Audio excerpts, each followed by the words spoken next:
There's a version of you that's been waiting for the right morning, waiting for the energy to show up on its own, waiting for something to click, some internal ignition that will finally make you move. And while you wait, the days stack up, not dramatically, quietly, like a debt you keep pretending doesn't exist. Meet Daniel. Daniel is 31 years old. He wakes up at 7:12 every morning, not because his alarm says so, but because that's the exact time the guilt starts. He's a project manager, decent at his job, respected by his colleagues. He has a notebook filled with goals. He's downloaded every productivity app twice.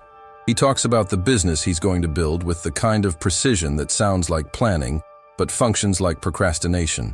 Daniel isn't lazy. That's the part nobody says out loud. Daniel is waiting for motivation. And motivation, it turns out, is the most sophisticated form of avoidance ever invented. We live inside a story that was handed to us before we were old enough to question it.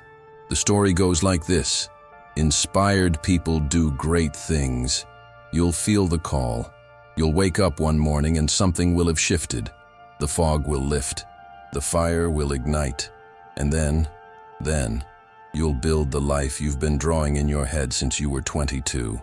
It's a beautiful story. It's also a lie. Not a malicious lie, a comfortable one. The kind that lets you stay where you are while still believing you're on your way somewhere. Here's what nobody tells you about motivation. It's a byproduct, not a prerequisite. It doesn't arrive before the work. It arrives because of the work. The man who waits for it to show up before he begins has the equation exactly backwards.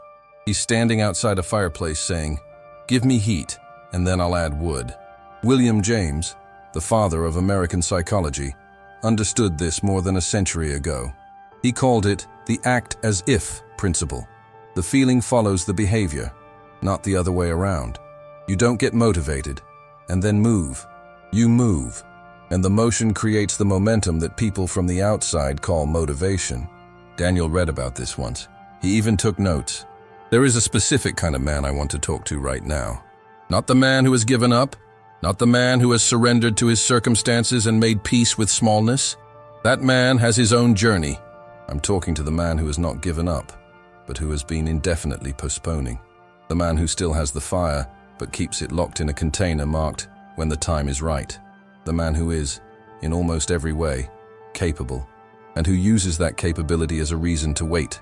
Because capable men can afford to wait, right? They'll still be able to execute when the moment comes. This man is not broken. He is stuck in a very specific trap, the belief that his action should feel a certain way before it counts. That the run only counts if he felt like running.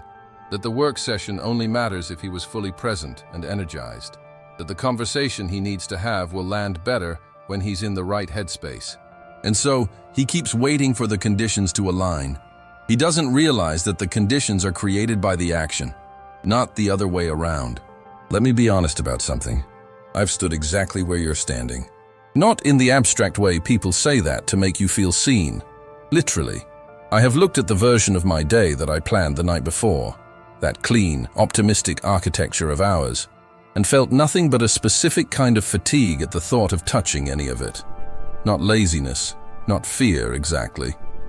Something quieter. A heaviness that whispered, "Not today. Tomorrow will be different. Tomorrow I'll have the energy this deserves." Tomorrow, I will tell you from experience, almost always sounds exactly like today. The shift didn't come from a book, though I've read them. It didn't come from a speech, though I've watched them. It came from a single, unglamorous decision that I made one morning when I was particularly uninterested in making it.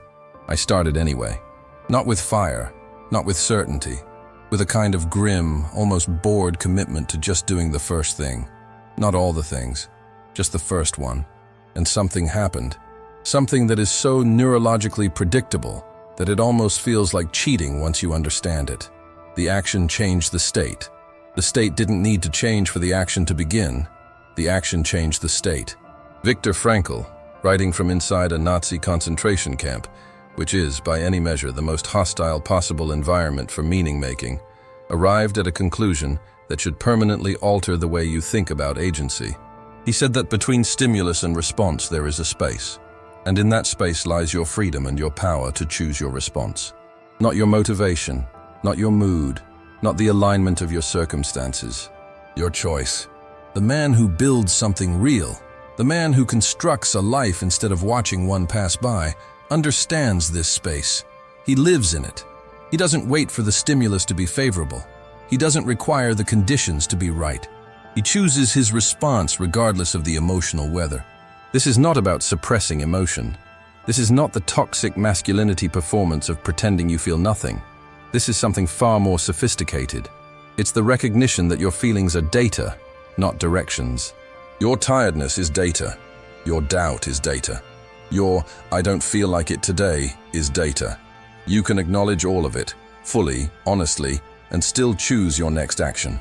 The feeling doesn't have veto power over the decision unless you give it that power. Daniel gave it that power, for years. Before we go further, tudo que você está aprendendo aqui só funciona se você executar. E executar é exatamente onde a maioria para. Criei um sistema chamado Untamed Mind Protocol. 3 ferramentas que trabalham juntas.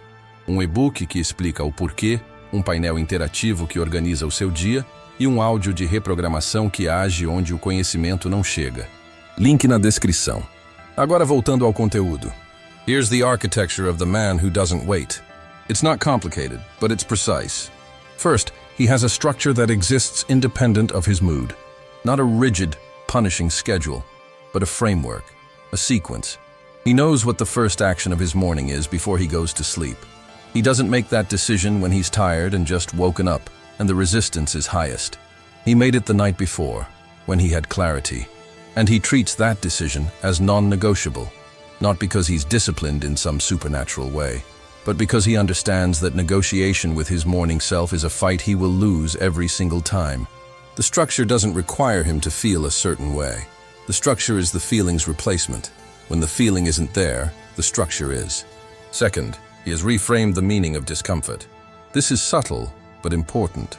Most men experience the resistance, the friction before doing something hard, as a signal that they shouldn't do it, as evidence that this isn't the right time, or that they're not prepared, or that something is wrong. They've been conditioned to interpret discomfort as warning. The man who builds a real life has flipped this. He has learned, through repetition, through observation, through enough mornings of doing hard things while not feeling like it, that discomfort is not a warning. It's a doorway. The resistance isn't evidence that you shouldn't proceed. It's evidence that you're about to do something that matters. Things that don't matter don't generate resistance. The friction is the signal, not the stop sign. Third, he has replaced the question, "Do I feel like it?" with, "What is the next action?" This is the smallest shift with the largest consequence. "Do I feel like it?" is a question designed to produce inaction. It puts the self on trial. It invites negotiation. It opens the door to an infinite series of qualifications and conditions that will never all be met simultaneously. What is the next action? Cuts through all of that. It's operational. It doesn't care about your emotional state. It asks, given where I am and what I said I would do, what is the physical next step? One email, one paragraph, one set of 5 reps, one phone call. Not all of it, just the next thing. Daniel knows this too. He's read about it. He has it highlighted in 2 different books. Knowing is not the problem. Knowing never was the problem. There's a specific illusion that intelligent people are more prone to than everyone else. I say this carefully, because it's not a compliment. The illusion is this. Because you understand something intellectually, you believe you've done something about it. You've read the research on discipline. You've watched the videos. You've sat with the idea and turned it over in your mind and really engaged with it. You've had genuine insights. And those insights feel, in the brain, remarkably similar to progress. They are not progress. Progress is a changed behavior repeated enough times that it becomes identity, not the thought of changing, the change. The gap between knowing and doing is not an information gap. It's not that you need to understand more before you can act. The gap is a commitment gap. And commitments, real ones, are not made in the future. They're made now, with the full weight of the present moment behind them. Not "I'm going to start Monday." Now, let me talk about identity for a moment, because this is where the real architecture lives. James Clear, in discussing habit formation, makes an observation that sounds simple and lands like a freight train. Every action you take is a vote for the kind of person you believe yourself to be. Not who you want to be, who you believe yourself to be. This is the mechanism that most self-improvement content skips over because it's uncomfortable, because it means that the man who keeps waiting for motivation, who keeps choosing the couch over the commitment, the scroll over the work session, the postponement over the execution, isn't just being unproductive. He is, vote by vote, constructing a belief about himself, that he's the kind of person who doesn't follow through, that he's the kind of person who plans but doesn't execute, that his word, even to himself, is a suggestion, not a contract. And that belief becomes the prison, not the circumstances, not the lack of opportunity, the self-image that was built, slowly, through 1,000 small abdications. The inverse is also true. Every time you do the thing when you don't feel like doing it, every single time, you cast a vote for a different identity. You tell your nervous system something it can't unsee. This is who I am. I'm the kind of person who shows up regardless. You don't need to transform your entire life to begin this process. You need to start casting different votes. Now, with whatever you have, in whatever condition you're currently in. Daniel had a Tuesday in March. Nothing happened on that Tuesday from the outside. No breakthrough, no crisis, no catalyst. He woke up at 7:12, felt the familiar weight, looked at his notebook, and did something he hadn't done before. He opened his laptop before he was ready. He didn't know what he was doing. He didn't feel prepared.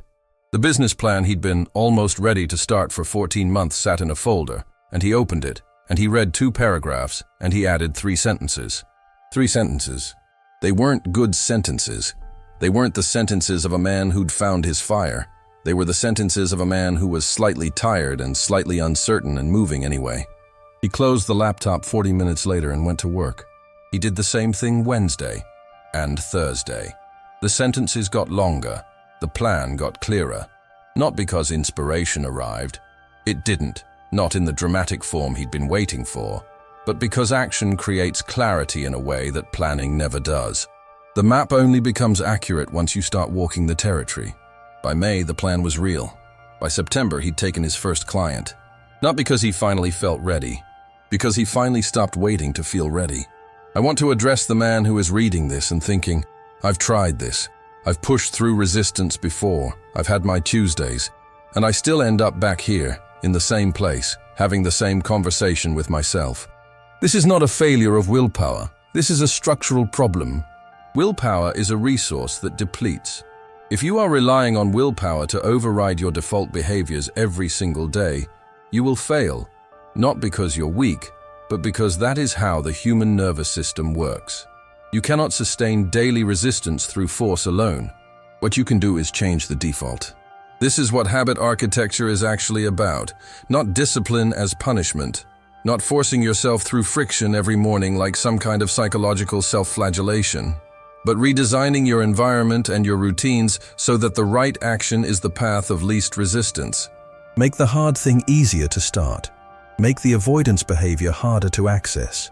Put your notebook on your desk, not in the drawer. Put your running shoes at the door. Put the project file open on your desktop when you close down for the night. Remove the decision point wherever you can, because every decision point is an opportunity for resistance to win. The man who builds a real life isn't necessarily grinding harder than you. He may simply have arranged his life so that he doesn't have to fight himself as often. There's something I want to name directly because I think it lives underneath a lot of this and nobody says it clearly enough. A lot of men wait for motivation because waiting feels safer than acting. If you haven't started, you can't fail. If the project is still in the planning stage, it's still perfect. Unsullied by execution, unmarked by the inevitable messiness of actual creation.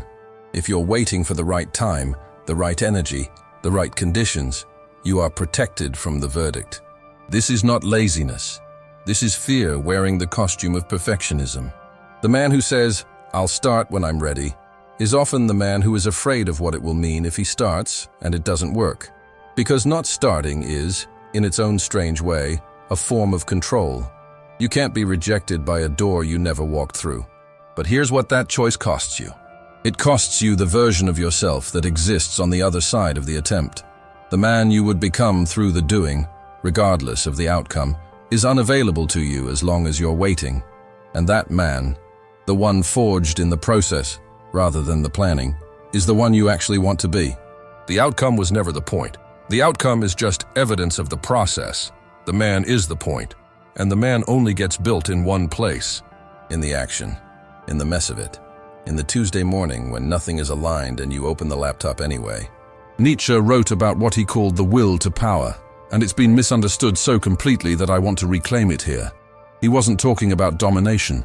He was talking about the fundamental drive of a human being to express, to expand, to overcome, to become more than what they currently are. That drive doesn't need conditions. It doesn't wait for permission.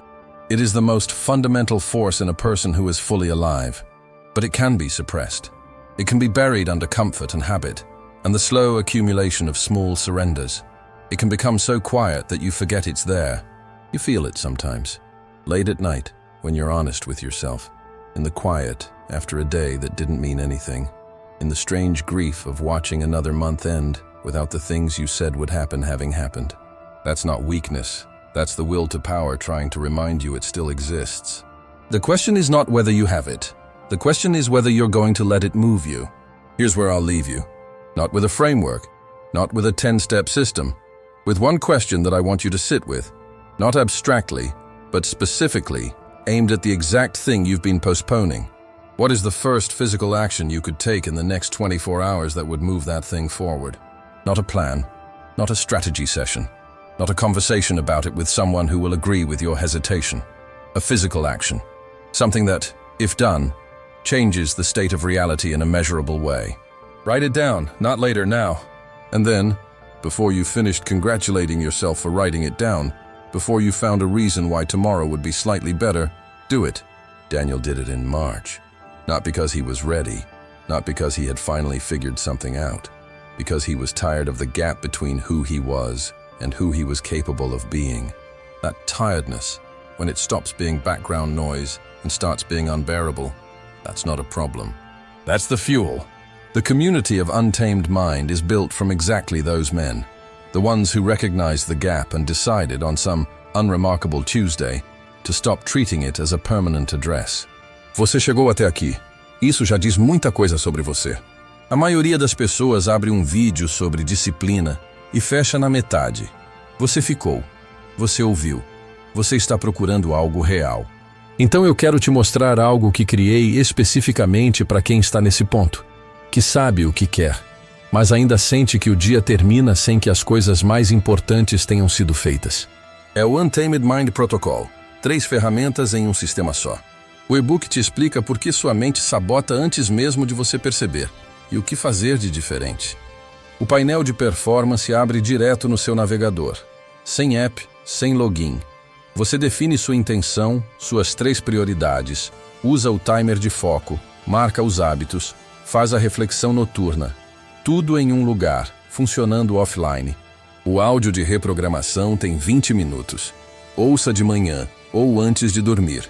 Age no subconsciente, onde os hábitos reais vivem. Link na descrição.